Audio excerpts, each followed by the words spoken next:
तो मैंने तुमसे कुछ मांगा सजेशन पूछी थी इंस्टा पे, और उसमें से एक बंदे ने मुझे ये एक वन शॉट मांगा सजेस्ट की थी जिसका नाम है आई वॉज रॉन्ग, एंड इसका जॉनरा दूसरी वीडियो से काफी अलग है। इसमें थोड़ा सा ड्रामा है, थोड़ा रोमांस है, थोड़ा गिल्ट है, थोड़ा रिवेंज है, एंड बाकी भी बहुत सारी चीजें हैं। और आखिर में तुम्हें देखकर डिसाइड करना है इज ही रॉन्ग और नॉट। तो चलो जानते हैं। यारे यारे,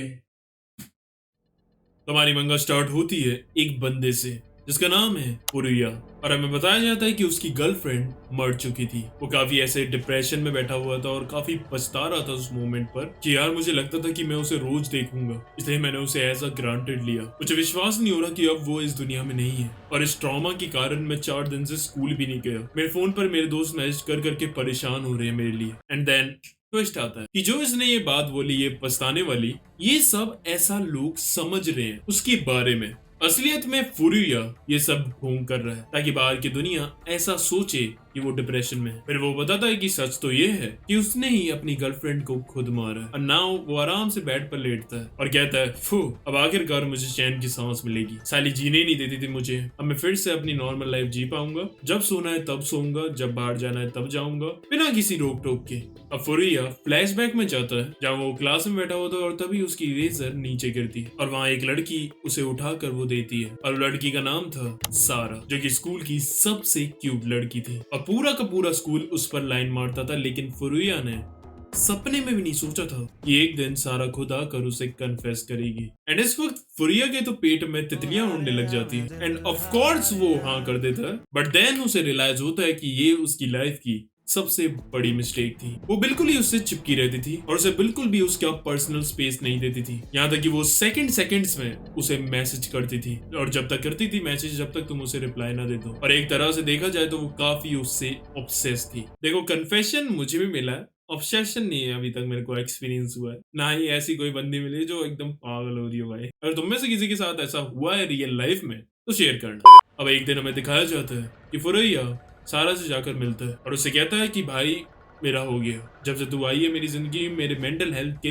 लग गए हैं। तू मुझे हर जगह फॉलो करती है, यहाँ तक कि तूने जीपीएस ट्रैकर भी लगा रखा है, और उस दिन गुस्से में तुमने मेरे ऊपर चाकू भी पॉइंट करा था। I mean what the fuck do you want from me. सारा कहती है मुझे तुमसे कुछ नहीं चाहिए, बल्कि I would do anything for you, जिसके बाद तुम्हें किसी और की जरूरत ना पड़े मेरे अलावा। अब वो समझ जाता है कि भाई ये बंदी सुपर ऑब्सेस्ड है और साइको भी है, एंड दैट्स व्हाई वो कहता है I want peace, I am breaking up with you. And ये सुनकर वो सीधा कहती है never, I will never break up with you even I am dead. And वो घबरा कर उसे धक्का दे देता है, लेकिन वो सीढ़ियों के पीछे ही खड़ी हुई थी, इसलिए वो सीढ़ियों से नीचे जाकर गिरती है और मर जाती है। और फुरुया वहां से भाग जाता है। वो लकी था कि वहां पर कोई विटनेस नहीं था, इसलिए सारा की मौत एक एक्सीडेंट साबित हो जाती है। फुरुया को पता था कि उसने उसे गलती से मारा था, लेकिन इस चीज को वो गलती मान ही नहीं रही थी। वो सोच रहा था कि गलती से ही सही, लेकिन वो मेरी लाइफ से गई तो सही। वो कहता है आज भी स्कूल की छुट्टी करूंगा और आराम से पढ़ा रहूंगा। तभी सारा वहां आती है और कहती है आज फ्री हो तो डेट पर चले। एंड भाई उसकी फट जाती है कि तू मर चुकी थी, वापस कैसे आ गई। सारा कहती है यस आई एम डेड, और तभी वो नोटिस करता है कि उसके पैर नहीं है, and she is now a ghost. वो कहती है मैं तुमसे इतना प्यार करती हूँ कि मरने के बाद भी मैं तुम्हारे पास वापस आ गई। तभी वो अंदर जाता है और सॉल्ट लेकर आता है और उसके ऊपर फेंकने लगता है उसे भगाने के लिए। आई मीन जापान में सॉल्ट छिड़कते हैं किसी भी गोस्ट या स्पिरिट को भगाने के लिए, बट हम लोग इस सिचुएशन में श्री गुरु चरण सरोज रज निज मन मुकुर सुधार वरदौ रघुबर। सिर्फ इसकी वजह से मैंने पूरी हनुमान चालीसा भी याद कर रखी है। रिस्क बिल्कुल नहीं लेना भाई मेरे को। सारा कहती है नमक वमक मारना, ये सारा फिल्मों की चीजें हैं, मैं नहीं जाने वाली इससे। वो फिर चिल्लाता और उसे कहता है तुम्हारी वजह से मेरी जिंदगी की ऐसी तैसी हो गई थी, पता है मैं रात भर टेंशन के मारे सो भी नहीं पाता था। सारा कहती है आई नो, बट नाउ मैं कुछ नहीं कर सकती, आई एम योर्स, और मैं अब दूसरे वर्ल्ड में भी नहीं जा सकती बिकॉज मैं तुमसे प्यार करती हूँ, और ये एक तरह से मेरी एक विश है जो अभी तक पूरी नहीं हुई है। सारा कहती है और अब जब मैं गोश्त बनी गई हूँ अब मैं तुम्हारे साथ पूरा दिन रहूंगी, जब तुम नहाने जाओ या टॉयलेट जाओ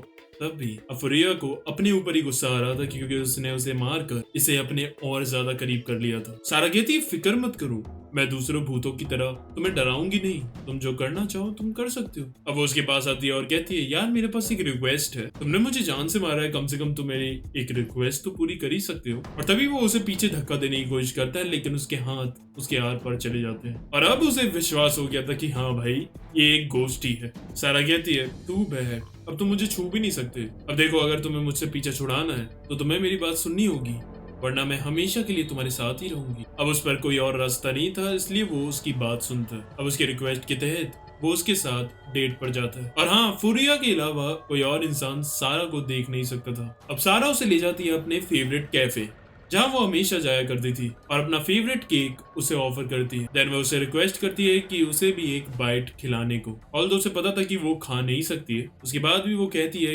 because she just want to feel it. And जब वो उसे ऐसे खिलाता है तो उस मोमेंट पर वो इमोशनल हो जाती है और उसकी आंखों से आंसू आ जाते हैं। अब ये देखकर फुरिया हैरान हो जाता है कि उसने कभी भी उसे ऐसे रोते हुए नहीं देखा था, उसने तो बस उसका साइको रूप ही देखा था। फिर जब वो वहां से बाहर निकलते हैं तो सारा कहती है कि मैं कब से तुम्हें इस कैफे में लाना चाहती थी, लेकिन तुम मेरे मैसेजेस का जवाब ही नहीं देते थे। अब फुरिया को अंदर से बुरा लगता है और वो कहता है आई एम सॉरी। सारा कहते है कोई ना, पास्ट था वो तो बीत गया। अब जब वो सारा के साथ पूरा दिन बिता रहा था तो उसे वो काफी नॉर्मल लग रही थी, एंड उस वक्त उसे वो काफी क्यूट भी लग रही थी। फुरिया कहता है यार मैं ये क्या सोच रहा हूँ, मैंने ही तो इसे मारा था। फिर सारा कहती है पता है मैं तुम्हारा इतना पीछे क्यों करती थी, क्योंकि मुझे डर लगता था कि कहीं कोई और लड़की तुम्हें मुझसे चुरा न ले। I was panicked। अब फुरिया सोच रहा था कि यार ये पहली बार है जब मैं इसकी फीलिंग्स को सुन पा रहा हूँ। कभी मैंने टाइम नहीं दिया कि वो अपनी फीलिंग्स की बात मुझसे शेयर कर पाए। उस वक्त मैं डेस्परेट था अपने आप को बचाने के लिए, क्योंकि मुझे ये साइको लगती थी। एंड देन वो सोचता है एक मिनट, इसका मतलब मैंने गलत किया इसे मारकर। Was this all my fault? फिर वो उसे पूछता है Do you hate me? वो कहती है अगर मैं तुम्हारे साथ ऐसी डेट्स पर जा सकती हूँ then I'm glad I'm dead। और हाँ, एक और बात, तुम प्लीज अपने आप को पुलिस के हवाले मत करना, because I am not mad at you for killing me. Furia अपने आप को समझाने की कोशिश कर रहा था कि नहीं, देखा वो खुद कह रही है कि मेरी कोई गलती नहीं है, लेकिन उसे अंदर ही अंदर फील हो रहा था that he was wrong। अब ऐसे ही जितने दिन वो सारा के साथ बिताए जा रहा था उतना ही ज्यादा उसे रियलाइजेशन हो रहा था। एंड देन फिर सारा का बर्थडे आता है और वो उसे पूछता है कि तुम्हें गिफ्ट में क्या चाहिए। सारा कहती है कुछ ज्यादा नहीं, बस क्या हम हाथ पकड़ के साथ में चल सकते हैं। मुझे पता है कि मैं तुम्हें टच नहीं कर पाऊंगी बट स्टिल मुझे करना है। एंड देन फिर वो उसका हाथ पकड़ता और एकदम से उसके एक्सप्रेशन रोने वाले हो जाते। अब ये देखकर फिर यह सोचता है यार सारा सिर्फ इतनी ही खुशी चाहती थी मुझसे, ये सच में मुझसे बहुत प्यार करती थी। अब मेरी वजह से वो कभी मुझे छू भी नहीं पाएगी, लेकिन उसके बाद भी वो इतने से में भी इतना खुश है।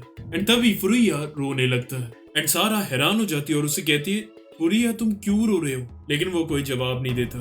अब मैं अगले दिन दिखाया जाता है कि फुरिया स्कूल की छत पर जाता है और सारा से पूछता है कि स्पिरिट दूसरी स्पिरिट को छू सकती है ना। सारा कहती है हाँ, स्पिरिट एक दूसरे को छू सकते हैं। एंड देन उसके बाद फुरिया चढ़ जाता है स्कूल की ग्रिल पर एंड फिर दूसरी तरफ खड़ा हो जाता है उधर से जंप करने के लिए। अब सारा उसे रोक रही थी, लेकिन फिर वो सारा से कहता है सॉरी, मेरी वजह से अब तुम मुझे कभी छू नहीं पाओगी। सारा चिल्ला रही थी कि ऐसा मत करो। फुरिया कहता है मैं अब शांति से जी नहीं सकता जब अंदर ही अंदर मुझे पता है कि मैंने एक इंसान को मारा है। पता तुम्हारे जाने के बाद भी मुझे अच्छे से रात में नींद नहीं आती थी। It was my fault always. और अब इस गिल्ट की लाइफ जीने का क्या फायदा, अगर मैं मर जाऊंगा तो तुम उसके बाद कम से कम मुझे छू तो पाओगी। सारा कहती है तुम्हें ये सब करने की जरूरत नहीं, मैं ऐसे भी तुम्हारे साथ बहुत खुश हूँ। एंड सारा के इतना मना करने के बाद भी वो वहां से जंप कर देता है एंड ही डाइड। और अब फुरिया स्पिरिट बन चुका था और वहां सारा खड़ी होकर रो रही थी कि तुमने ऐसा क्यों किया, तुम पागल हो क्या। वो कहता है इट्स ओके, ये वैसे भी मेरे पापों की मुझे सजा मिली है। फिर सारा के एकदम एक्सप्रेशन चेंज होते हैं और वो कहती है सच बताऊं तो तुम एक नंबर के गधे हो। देखा एकदम ऑस्कर विनिंग परफॉर्मेंस वाली एक्टिंग करी ना मैंने। देखो अब मैं तुम्हें टच भी कर सकती हूँ। अब फुरिया को समझ ही नहीं आ रहा था कि ये हुआ क्या। सारा कहती है ओह तुम हैरान हो, मैं इतने टाइम से वेट ही कर रही थी कि कब तुम अपनी जान लो। ये सही बात है कि I like you but it's meaningless अगर मैं तुम्हें छू ही नहीं पाऊं। सो दैट्स वाई मैंने एक प्लान बनाया और अपनी एक्टिंग से तुम्हें गिल्ट कराया कि सारी गलती तुम्हारी है। एंड जैसा मैंने प्लान किया वैसा ही हुआ। एट द एंड तुमने अपनी जान ले ली। फुरिया को विश्वास ही नहीं हो रहा था कि वो इसकी जाल में फंस गया। सारा कहती है और पता है तुम खुद मरे हो अपने गिल्ट की वजह से। तुमने लास्ट में भी एक्सेप्ट करा कि गलती तुम्हारी थी, इसका मतलब तुम्हारी डेथ में मेरा कोई फॉल्ट नहीं है और इसीलिए अब तुम मेरे साथ ही रहोगे फॉर ऑल द इटर्निटी।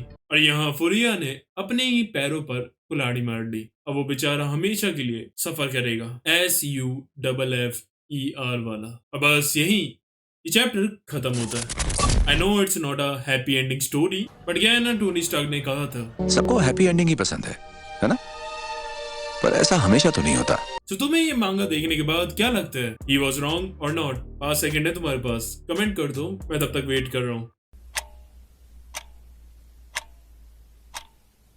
हो गया। तो एक्चुअली में मैं तुम्हें बताना चाहूंगा, it was not a question, actually में he was wrong. That's why इस चैप्टर का नाम भी है he was wrong, no question mark. Twist पता है क्या था? कि हमें बीच में ऐसा दिखाया गया है कि वो अपने आप को गलत मान रहा था कि सारा को मारकर उसने सही नहीं किया, बट जो मांगा टाइटल में आई वॉज रॉन्ग है, वो असलियत में बात का है कि वो उससे मैनिपुलेट होकर उसने विश्वास कर लिया कि वो गलत था और मर गया। सो एक्चुअली में वो लास्ट पॉइंट पे गलत था, ना कि वो बीच में। He was wrong because he believed he was wrong. समझे कितना ऐसा, मतलब कुछ क्रेजी सी अंडरस्टैंडिंग हो गई ना? या मैं ओवर थिंक कर रहा हूँ? Comment what do you think. और हाँ, ये भी बताना तुम्हें कैसी लगी ये मांगा। एंड हाँ, तुम लोग वैगाबॉन्ड कर रहे थे, इसीलिए मैंने वैगाबॉन्ड की एक लंबी वीडियो निकाल दी है मेन चैनल पर, जाकर देखो full life story of Miyamoto Musashi. आज के लिए बस करते हैं। आरिगातो।